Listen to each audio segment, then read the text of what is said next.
Welcome to This Just In, the show bringing you the latest advancements in healthcare, strategy, innovation, and public policy. And now, for the fastest voice in healthcare, here's your host, Justin Barnes.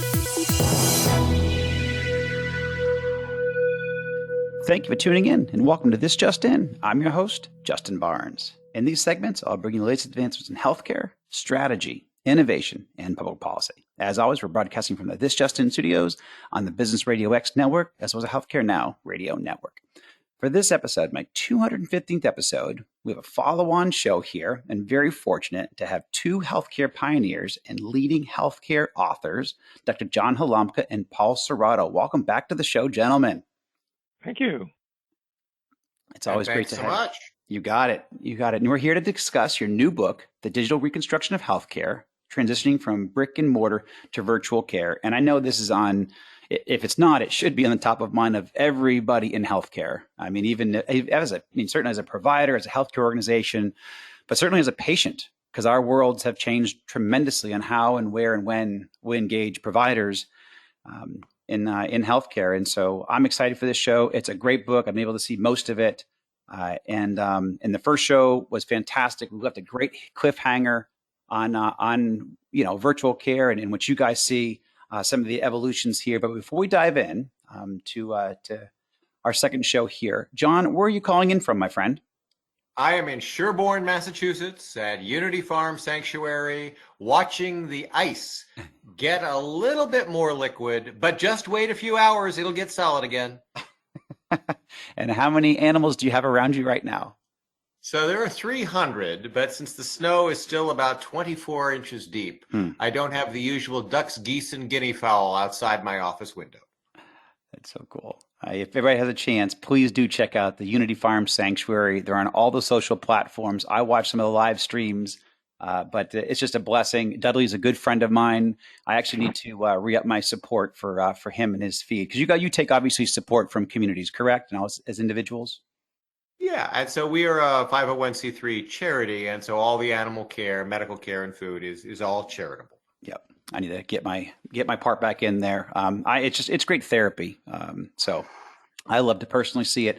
Paul, where are you calling in from, my friend? I'm in upstate New York in a town called Warwick, about 60 miles northwest of New York City, where we got about 2 feet of snow, maybe about a week ago. So I'm still digging out. Excellent.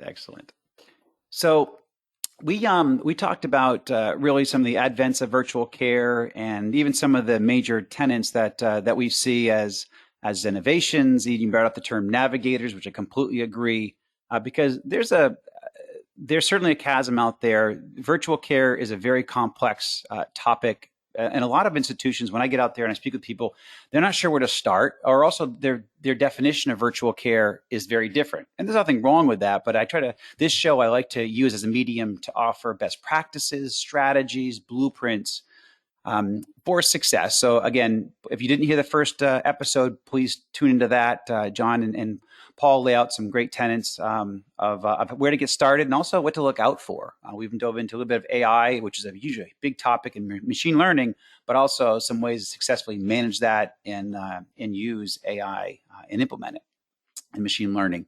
But now let's dive into telecare, telemedicine, telehealth. First of all, are there any differences? We're using different terms because I've heard us even on our last show mention it different ways. I'll say telemedicine for the sake of this immediate conversation, but I'd love to know first of all, do you see any differences there, or is it just different use of terminology? What do you think about that, John? Well, so tele, of course, if you study Greek, right, we're just talking about at a distance, right? Mm-hmm. And so the question is, what is telehealth? What is virtual care? If I send you a photograph of a mole and say, is this cancer? Oh, well, that's a kind of diagnosis at a distance. Mm-hmm. If we have a virtual visit that is a Zoom, a Teams, a meet encounter that is similar to what we would have done in person, it's just at a distance, well, that's a virtual care or telemedicine episode. What about remote patient monitoring and a high acuity, serious and complex hospitalization in your home? Well, again, it's a different kind of telecare, but certainly one that's really important as we look in the COVID era. Do you really want to go to a hospital which might have infected patients in it if you're a immunocompromised person needing a serious and complex intervention. Well, you'd probably rather get that in some alternative location. What about EICU? Control of ICUs from across the country. And Mayo often does that. So I would just tell you, when we talk about telecare or virtual care, it really is a spectrum of activities. Excellent. So diving into telemedicine, telecare, it has taken off since the advent of the pandemic early in 2020. But from your perspective and some best practices that you can offer, what are some of the strengths and weaknesses that you see? One of the things we talk about in the book is the tremendous variation in the quality of care of some of the telemedicine services. Probably one of the most worrisome reports I've seen came out in JAMA a couple of years ago, spearheaded by a doc named Jack Resnick. And what he and his colleagues did was they looked at several direct-to-consumer dermatology services. And John just mentioned how it's possible to diagnose skin cancer by looking at a mole over the internet, which is fine. But this study looked at several different services and found that there were several missed diagnoses, and some of them were pretty serious. For example, they gave me one patient who had secondary syphilis was misdiagnosed. Obviously, you don't want to miss something like that, since it could be life-threatening. So once again, there's a tremendous variation in terms of the quality of care that you can get from these types of services. So, John, what are some of your thoughts on where people can start, and a lot of them have started? I think on our last show we talked about how 90% of care was through telemedicine in the early advent of the pandemic, and now we're stabilizing around 20 to 25%, depending upon specialty and community and other factors. But what are some of the strengths that we can, that you can offer out there to get people started, or how to engage, or how to be, just be better in this area? Yeah, so one of the questions you should ask as a healthcare organization is, what are your assets, so to speak? Is it that you have lots of bricks and mortar, you have lots of clinicians, you have lots of IT experience? What are the things you have that you want to leverage? Well, here's one of the things that we've found, especially in community sites. They don't actually have a lot of spare space. They don't have capital to go build a new OR or a new set of beds, and they may not have a vast amount of IT resources. So we have clinicians, however, that can expand their scope of practice at a distance. And in fact, maybe you can use your existing staff to see more patients if you just simply then use a telemedicine service of some kind. And again, that might be outpatient, or it could be this more serious and complex care. And I reflect on this because as Mayo Clinic launched its advanced care at home, we launched in two marketplaces, Florida and Northwest Wisconsin. And what we found in Northwest Wisconsin is the hospitals there had the clinical expertise to deliver care in a remote setting. So by simply partnering them with a technology services provider and providing some training and supply chain advice, they were able to significantly expand their impact in their region with just existing staff. It's excellent. Excellent advice. What would you want to layer onto that, Paul? What are your thoughts? Well, I mentioned earlier how this particular study in JAMA found lots of shortcomings, but there are also several high-quality, commercially available telemedicine providers. We don't want to plug any particular one, but there's a long list of services that a hospital or a clinic can buy into if they don't have the IT expertise, and just run with it. Yeah. No, it's excellent. I love that the thoughts there of expanding the scope of practice, because also you can look at what you're able to achieve as an organization, and maybe strategically, what do you want to achieve? Because it's almost like you can reinvent yourself in some ways. And how can I best serve my community? And now through technology innovation and partnerships, you might be able to do a lot more than you ever thought in just a traditional brick and mortar, four walls of what you had. It really is a reinvention. Yeah. That's the right word for it. I love it. And here's a way, I guess, Justin, to think about it, which is today, and of course I'm making this up, so this is a rhetorical question. How many times a year do you see your primary care physician? Oh, once for the annual, maybe twice a year. You got it. Well, great. But what happens in between those 1 or 2 visits? Right. And wouldn't it be actually, as we think about healthcare and wellness going forward, to go from episodic healthcare to continuous healthcare? What if algorithms looking at the devices in your home or the devices that you wear could say, oh, well, I've actually detected a material decompensation or change in your condition, and now we're going to intervene just in time, as opposed to waiting for 6 months from now for that next doctor's visit. And that's the reinvention. That's excellent. Excellent. So, and I do want to touch on devices here in a moment. Before we do that, let's talk about the new initiative that you mentioned, the hospital at home. I've read this a couple of times. I've certainly seen this out there a little bit, but tell us about the advanced care at home. Well, so here's the simple answer. If you can take a serious and complex illness with the right patient monitoring, the right remote expertise, the right supply chain, the right in-home help, shouldn't you be able to deliver the same care plan, the same medications, and the same outcomes as a bricks and mortar experience? And no one was quite sure. And so we, with extraordinary diligence, started very small and then studied everything from every encounter and moved fast and thought big. And so as of now, we've discharged over 200 patients that are serious and complex using this approach with equivalent quality, equivalent outcomes, reduced cost, and much higher patient satisfaction. Yes. Because you stayed at home with your pets and your family and your bed and your food. And really interesting, very common for the elderly when you move them into a hospital setting to sundown, get a little confused as nightfall approaches.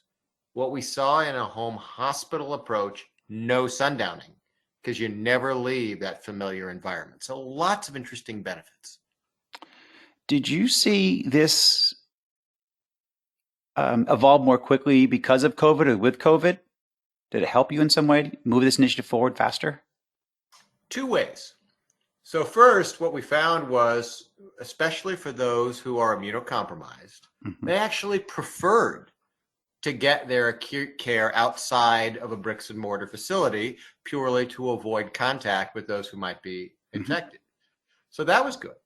But the other way, during the surges, you actually start across this country, saw ICUs and ward beds hitting capacity.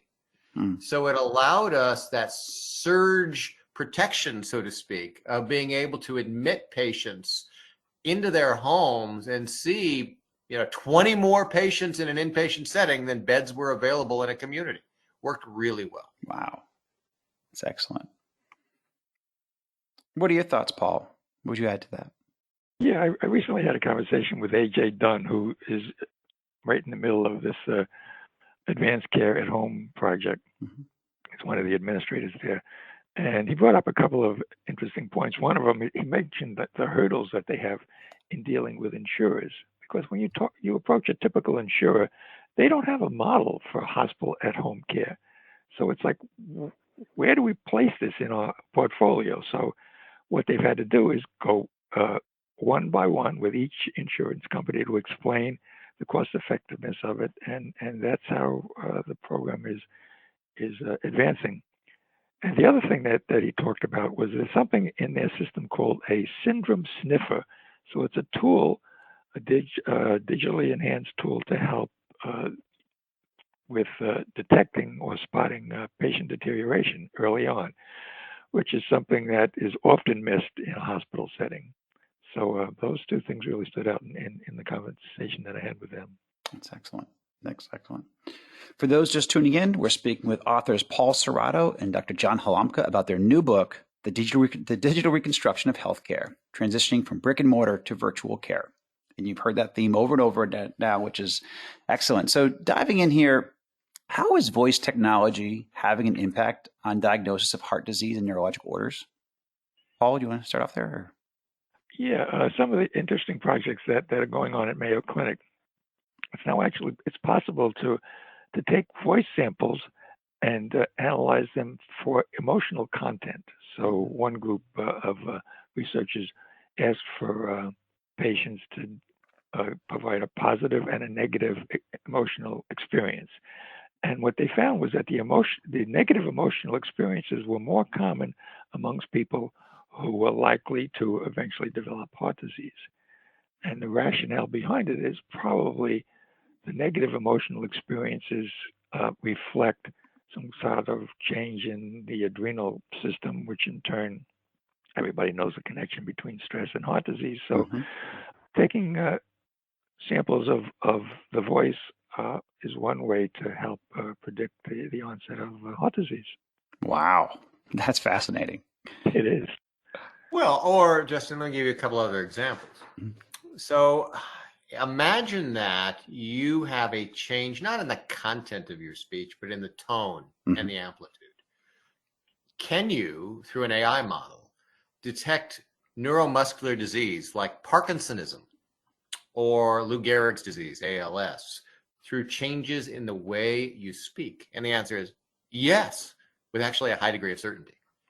And those algorithms, which Mayo is polishing up now, you could imagine. I mean, this is going to sound like a little bit far-fetched example, but you could say, hey, Alexa, I am concerned about changes in my speech, to which the response would be, well, we believe that you should be evaluated by a professional, and we are going to refer you to an appropriate professional.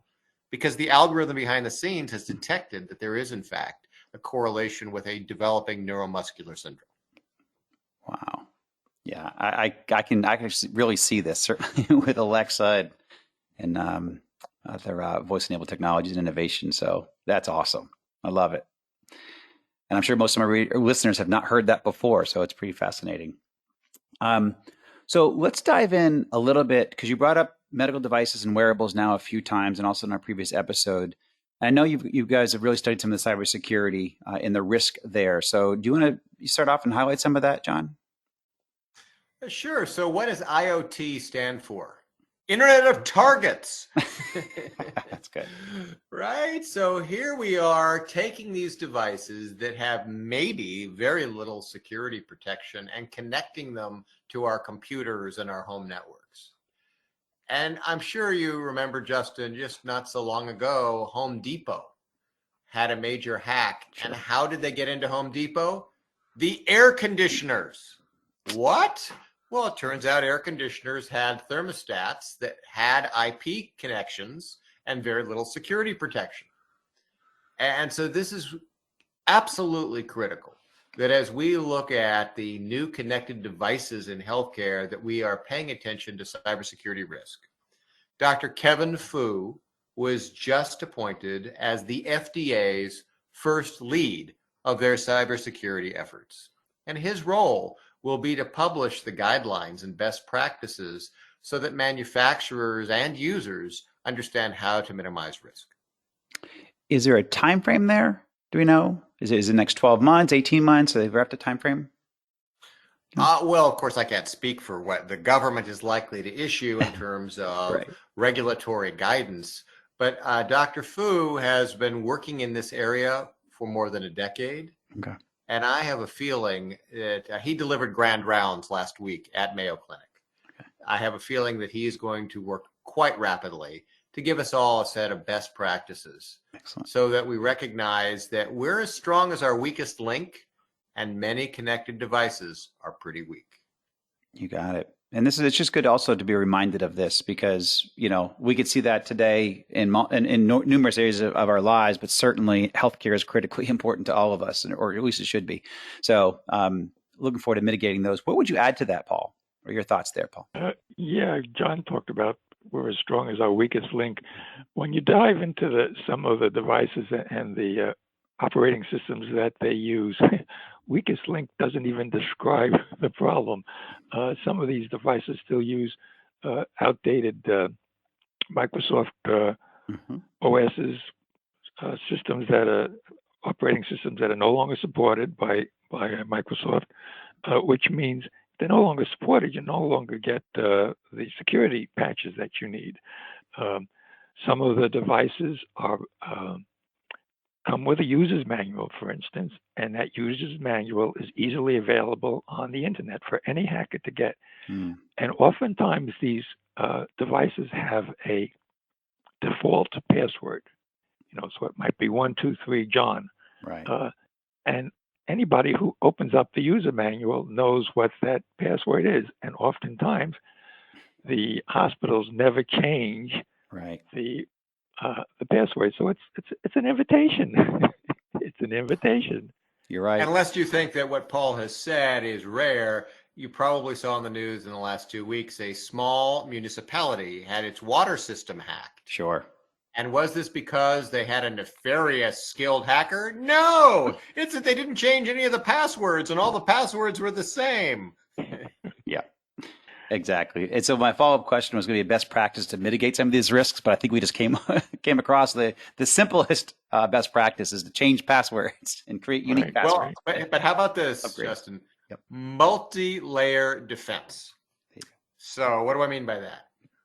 Well, tonight you're going to go out grocery shopping. Will you wear one mask or two? Will you wash your hands before and after? Will you bring a sanitizing wipe? And the answer is, oh, yes, of course I'll do all of those things. So if any one of them fails, you have backup protection. Correct. And security is the same sort of approach. Excellent. Sage advice. So coming into our final moments here, let me see, we've got about 4 minutes or so. Let's talk about some of the misinformation problems in healthcare. So who'd like to start off there? Let me start off. Yeah. This is another one of those topics that is very dear to my heart and also very irritating. Mm-hmm. There's lots of misinformation out there. I have a background in nutrition, and there are all sorts of quack nutrition cures that people are claiming, and there are cures for COVID and so on and so forth. So how do we deal with them? It's easy for us to take a holier-than-thou attitude because of our training in healthcare. A physician maybe has 12 years of training. I've got graduate school training. It's easy to say, well, we know better than everybody else. But when that tone comes across, it really turns off the public. Mm-hmm. I come from a working class family. I was the first person in my family to have a college education. And I always get the sense that all my working class relatives think, you think you're better than everybody else. The point being, when we deal with people who have been misinformed on healthcare, we have to respect their views, we have to have patience, and we also have a willingness to admit that sometimes we're wrong, even though we have all the education and experience. And each time we do that, I think we get a little closer to developing a trusting relationship with people who doubt healthcare and healthcare expertise. And to just amplify what Paul said, so I went to medical school in the early 80s. And that means about 50% of what I was taught was wrong. I just don't know which 50%. Right. And so one has to be very humble, and one has to constantly look at emerging evidence. And then, based on data and evidence, work with the patient to make a decision that is respectful. And that's how we overcome misinformation. That's excellent. Excellent. So we'll end with one final crystal ball question. On our last episode, you talked about the advent or with the evolution of home diagnostic devices, or at least the proliferation that we'll probably have in the coming months and years in healthcare. But what else would you say, John, looking into the crystal ball of the next 12 to 18 to 24 months in healthcare? What should we be looking out for or expected to see? Well, I think just more broadly is this change in healthcare models that we talked about in this episode. And that is that we'll move from the bricks and mortar, I drive once or twice a year, to the continuous monitoring and interpretation services. So in some ways, I could argue that healthcare systems will become data companies, and that they will offer their services to keep their patients healthy in their homes, as opposed to see them once or twice a year when they're sick. It's excellent. We got about 30 seconds. Anything you want to mention in there, Paul, from your crystal ball? Yeah, truth is stranger than fiction. You hear that a lot, but it's also harder to recognize. So most of our conversation is about how to recognize the truth when it comes to AI and machine learning. I think over time, docs are going to become more savvy, more discerning, and better able to recognize truth and separate it from junk science. That's excellent. I agree. And to plug the book one more time, The Digital Reconstruction of Healthcare, Transitioning from Brick and Mortar to Virtual Care. So when will the book be launched? Is there a time frame, the dates? We just finished the last chapter, so I'm guessing probably sometime in the second quarter, and it's coming out from Francis and Taylor. Yep. And in conjunction with HIMSS? Is it in partnership with HIMSS? It's part of the HIMSS book series, yes. Excellent. Terrific. Well, hopefully, and HIMSS will go off this year. I know we're still looking out there. We've been talking about it on my shows, and I'll continue to have a lot of the HIMSS leadership through my show here in the coming 6 months, and hopefully in prepping for a great HIMSS 21 annual conference. And hopefully I'll see you gentlemen there, if not in person, then virtually, as always. And I'm already signed up, so see you there. Terrific. Excellent, John. Gentlemen, thank you so much for joining me today. You always are wonderful guests. I look forward to our next chat, as we always have these on a regular basis. And thank you to everyone for joining us. And please tune in weekdays at 2:30 p.m. Eastern, 11:30 a.m. Pacific. As always, you can track me on Twitter at HIT Advisor and use the hashtag ThisJustinRadio so we can respond to your comments from the show. If you missed any of this episode or want to hear more, all my shows are posted at Apple iTunes, SoundCloud, iHeartRadio, Spreaker, Google Play, and TuneIn. You can check out the new content we posted on justinbarnes.com as well. Thanks, everyone, and stay safe.